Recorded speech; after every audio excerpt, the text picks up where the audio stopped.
Marcos pinai-impeach na. Naku po, yan kaya ay totoo o yan ay gawa-gawa lang? Naku po, pag-uusapan natin ngayong araw na yan.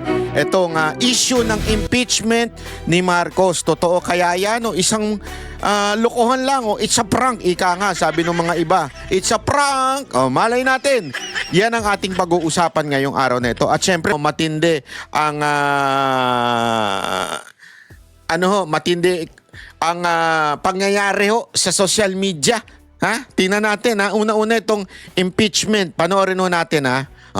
Isinampa na sa Kamara ang kauna-unang impeachment complaint laban kay Pangulong Bongbong Marcos.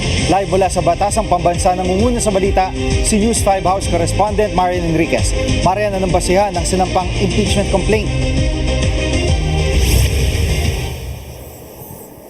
Jiggy, may iba't ibang grounds nga na nakasaad sa impeachment complaint laban kay Pangulong Bongbong Marcos na isinampa nga kaninang umaga ni Attorney Andre De Jesus. Inendorso ito ni House Deputy Minority Leader at Pusong Pinoy Party List Representative Journey Jet Nisay. Kabilang nga sa grounds for impeachment ang umunoy pag-utos ng Pangulo na isuko si dating Pangulong Rodrigo Duterte sa International Criminal... So linawin natin ha.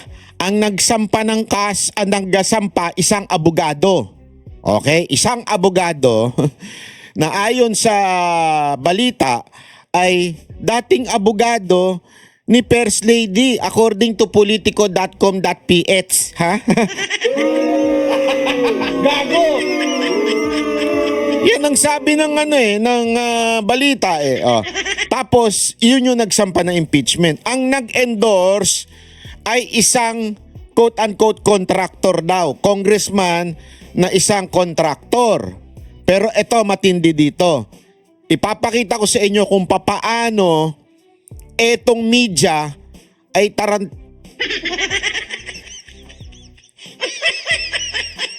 ay misleading. Okay? Misleading po. Bakit to? Tuloy natin. Ipi-play ko sa inyo kung bakit ko nasabing misleading tong mga to. Court o ICC. Pati na rin yung umano'y drug addiction. So ayan, tingnan ninyo ha kung ano yung ground of impeachment. Dinikit si Pangulong Duterte doon sa issue ng ICC. Tapos, alam naman natin, doon sa drug addict issue, ayan po ay galing sa mga Duterte at siyempre kay Senator Amy.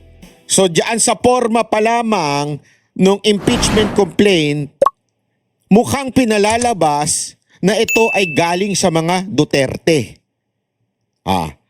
Pansinin ninyo ha, maging observant po tayo. Ang Pangulo na sagabal daw para magampanan ng Pangulo yung kanyang tungkulin. Nakasaad din sa complaint Jiggy, yung pagkabigo raw ni Pangulong Marcos na i-veto yung unprogrammed appropriations sa national budget mula nga sa 2023 hanggang budget ng 2026. Dagdag pa nga sa reklamo nakinabang umano yung Pangulo sa flood control kickbacks at ginawa umano niya yung Independent Commission for Infrastructure o ICI para nga pagtakpa ng kanyang mga kaalyado. So, Bahagi ayan. Ina Attorney De Jesus. Ito, paliwanag ko lang sa inyo. Parang isang kasinungalingan ay magmukhang totoo. Hahaluan mo talaga ng katotohanan. Kalhati katotohanan, kalhati mukhang delicates. Ano ibig ko sabihin? Halimbawa, yung mga asawa ninyo nagpapalusot sa inyo. Saan ka galing? Umuwi ng madaling araw. Sabi mo, sa opisina, may meeting. That's half truth. Pero that is the truth. Ang galing naman talaga siya sa opisina at may meeting nga naman talaga sa opisina. Tapos, sumegway nga lang. Sumegway nga lang kung kani-kanino, kung saan-saan. Pero the truth is, talaga naman galing siya sa meeting. Galing siya sa opisina. Kasi doon naman talaga siya nagtatrabaho eh. So yun yung sinasabi nating half-truth. Hindi ba? Ang tamang tanong ay, saan ka galing panggaling mo sa opisina bago ka pumuwi? Yun! So itong sinasabi kong ito, para bagang sinasabi dito, ito talaga yung grounds for impeachment. Pero ididikit namin ang mga Duterte. Para mukhang ang nagpapa-impeach ay ang mga Duterte. Naku po. Gago! Delicates talaga. Tapos, eto pa, misleading. Tuloy natin. May papakita ko sa inyo misleading. At Congressman Nisay. No one, not even the president, is above the law. So sabi nga, mapanagot ang dapat mapanagot. So siguro mapanagot ang totoong may mga sala. Thank you. Sir, sorry kung to ask Eto ha, bakit etong congressman na ito ang nag-endorse? Si Representative Jet Nisay, isang kontraktor. Daw, according to this news, as a matter of fact, yan ang thumbnail nila. Papakita ko ha. Ayan po ang thumbnail ng News 5. So para bagang pinalalabas sa tao yung inaakusahan na kontraktor o yung congressman na inaakusahan, si Nisay, na inaakusahan na may katiwalian or whatsoever. Inaakusahan yan ngayon eh. Actually, ang nag-akusa dyan, Malacanang. Okay? I-google nyo po, nasa balita po yan, inakusahan niya ng Malacanang. Isa yan sa mga parabagang ibinigay na listahan na kontraktor.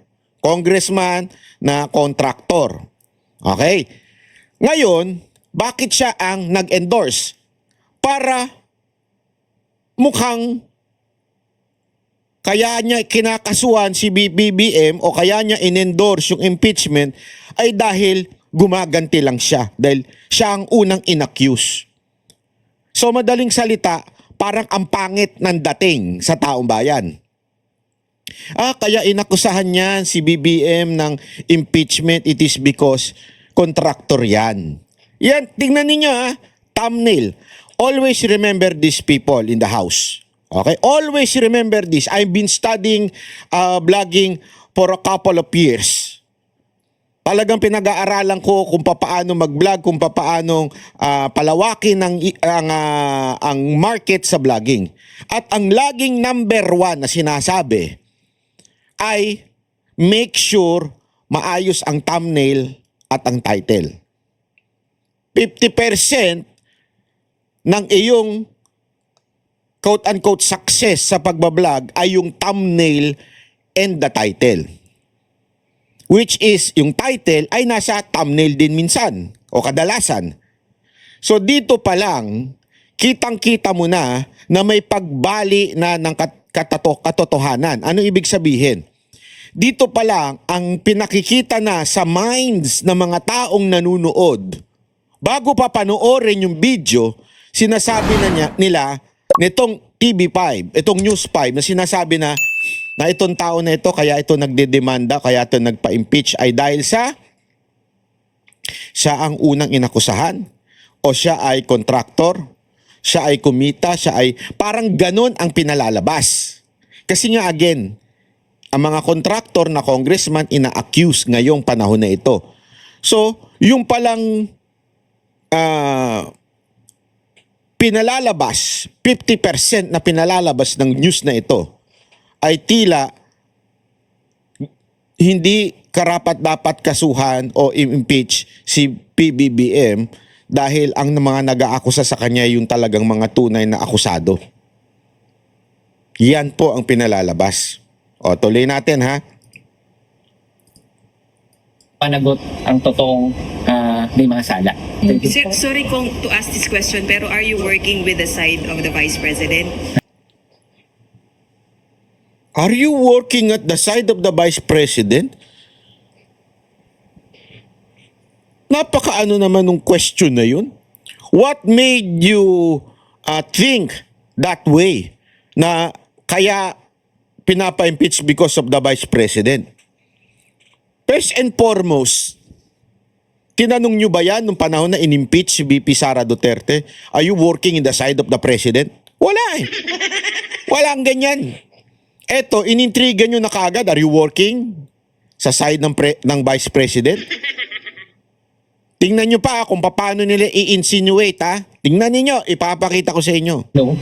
For some, it might be laughable. For some, it might be trivial.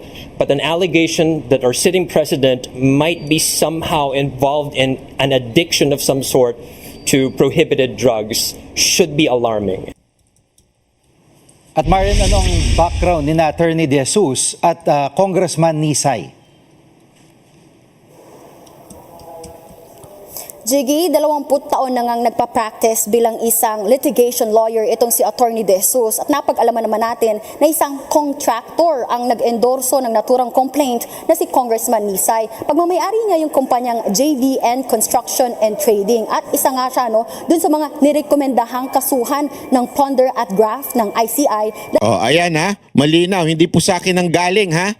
Hindi po sa akin ang galing na inakusahan ng ICI. Galing po yan mismo dun sa reporter. Inakusahan ng ICI etong si Nisay, si Congressman Nisay, si Representative Nisay na kontraktor. Congressman na kontraktor. Dahil nga doon sa pagtanggap ng government contracts habang nakaupo siya sa pwesto. Jiggy. Marian, ano naman ang reaksyon ng mga House leaders sa sinampang reklamo laban sa Pangulo? Jiggy, para kay Senior Deputy Minority Leader Egay Erice, kaduda-duda umano itong motibo ni De Jesus. Siya rin daw kasi yung abogadong nagsampa ng disbarment case laban kay Attorney Glenn Chong, kaugnay nga dun sa pambabastos at physical threats nito kay First Lady Liza Araneta. So ito ang abogado ni Lisa Marcos. Okay? Ay ito. Nung sinampahan si Attorney Glenn Chong ng disbarment case.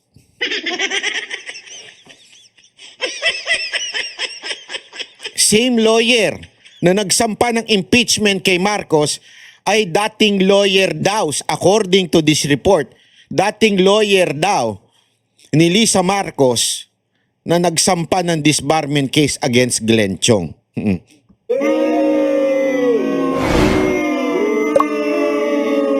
Kailangan ko pa bang espelengin?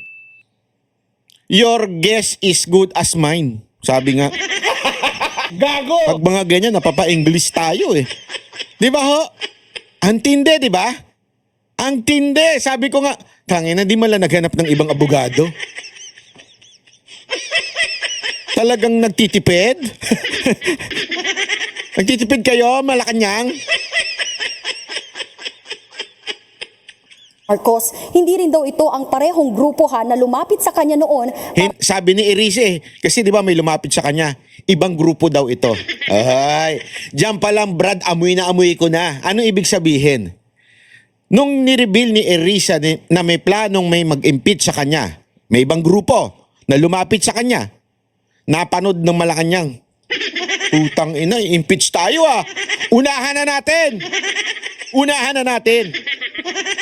Kasi remember, pag inunahan mo yan at na-dismiss yan, meron ng 1-year ban. Hindi mo na pwedeng ulitin yung impeachment. Di ba?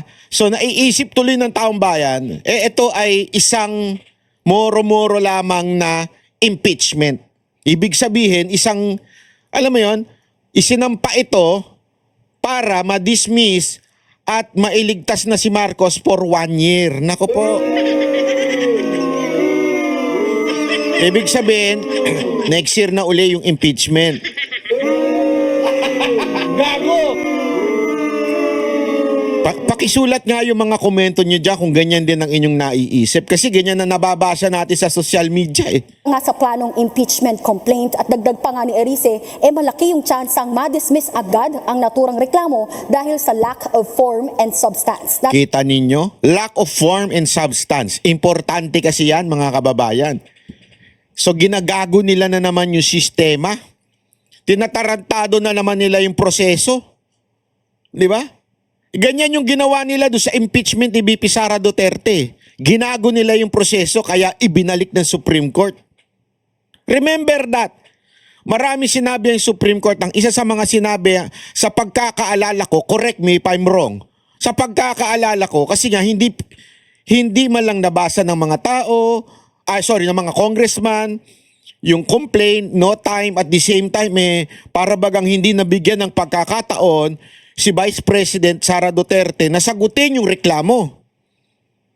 So, medyo talagang gawain nila yung gaguhin ng proseso. At isa na nga ho ito, yung substance, walang kwenta. Diba? Walang kwenta daw, sabi ni Erice. Ito yung pahayag ni Congressman Erice.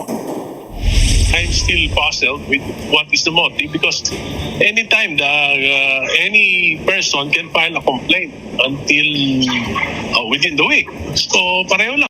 It will be consolidated. It will be referred to the Committee on Justice. Jiggy, question din nga ni Davao City 1st District Representative Paulo Duterte yung impeachment complaint laban sa Pangulo. Tinawag niyang Eto ha, something fishy to. News 5, makinig kayo sa akin. Akala ninyo makakalusot kayo sa taong bayan. Kung nakakalusot kayo sa mga tangang mga pinklawan at saka mga teroristang makakaliwa, kay Banat Bay di kayo makakalusot. Kita ninyo? Sa dami-dami ng bidyong ginamit dito, ha? Sa dami-dami ng bidyong ginamit nyo kay Paulo Duterte, yung may suot pa siyang PPP, na same din ng initial ng abogadong nag-endorse ng impeachment na si Congressman yung nagsampa, si Nisay ba yun? Tama. Oh, nakakalimutan ko na kagad. Di ba? So same. Pero wait, chotomate ko desay. Ha? Tingnan nyo ha. Baka naman Banat ba ikaw lang nag-iisip niyan? Ikaw lang nag-iisip na sinadya ng TV5 yan. Ay sige, i-play pa natin. Tandaan ninyo, si Congressman Nisay ay isang PPP party list. Ano yon? Yung Pusong Pinoy Party List. Okay, PPP. Macau ang reklamo. Kapag daw kasi na-dismiss ito, isang taon na naman ang hihintayin para nga maghain ng bago. Pero itinanggi ni Attorney De. Huli! Huli kayo! News 5. Talagang ipinokus nyo pa yung PPP. Gago! So maituturing ba kayong fake news dahil sa ginawa nyong yan? Or misleading dahil sa ginawa nyong yan?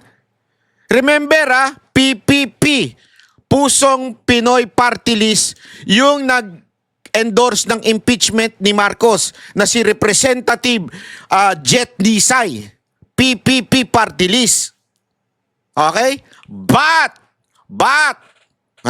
ngunit datapat subalit, iba po yung PPP na suot ni Pulong Duterte.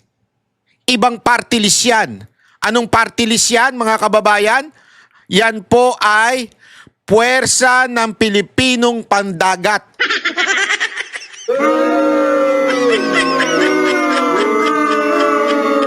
Yang Puwersa ng Pilipinong Pandagat, isa pong Duterte ang first nominee niyan, si Harold Duterte. Ulitin natin. Yung Jet Nisay, Puwersa ng Pilipinong Pandagat. Ulit. Kay Jet Nisay ay pangalan nito, yung Pusong Mamon. Ayun. Pusong Pinoy Party List. Yung kay Pulong Duterte ay yung kay Harold Duterte. Alam nyo po, walang iba kung hindi Puwersa ng Pilipinong Pandagat. So what's the proof? Papakita ko lang. Ito yung nag-impeach. Pakita lang natin ha. Wait. Si Jet Nisay.